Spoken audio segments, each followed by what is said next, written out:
బాధాకరంగా ఉంది. ఇప్పుడే వెంకరెడ్డి అన్న గారు ఏదైతే వారిని ఎన్నోసార్లు కలవడం జరిగింది, కానీ వారి వెనుక ఇంత పెద్ద కుటుంబం ఉందని నాకు తెలియదు. అనేక సార్లు వారు కలిశాను. ఎప్పుడు సంతోషమే, వారు ఎప్పుడు చూసినా వారిలో సంతోషమే. అన్నా అని పలకరిస్తాడు. నేను వాళ్ళని చూశాను, కానీ వారి వెనుక ఇంత పెద్ద కుటుంబం ఉంది, ఇంత పెద్ద ఆర్గనైజేషన్ ఉంది, ఇంతమంది సఫరర్స్ ఉన్నారని నేను ఎప్పుడు నాకు తెలియదు. అక్కడక్కడ ఇద్దరు ముగ్గురు చూస్తాను, కానీ ఇంత పెద్ద సంఖ్య నేను మొదటిసారి చూస్తున్నాను.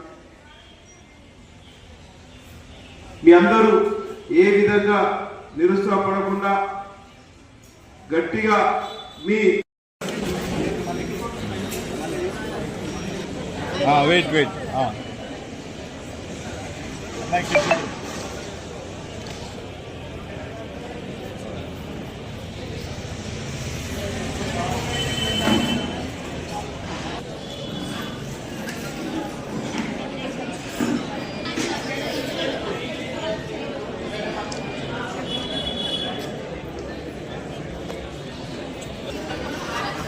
అది ఆయనే తీసుకొచ్చి ఆయన కావాలి.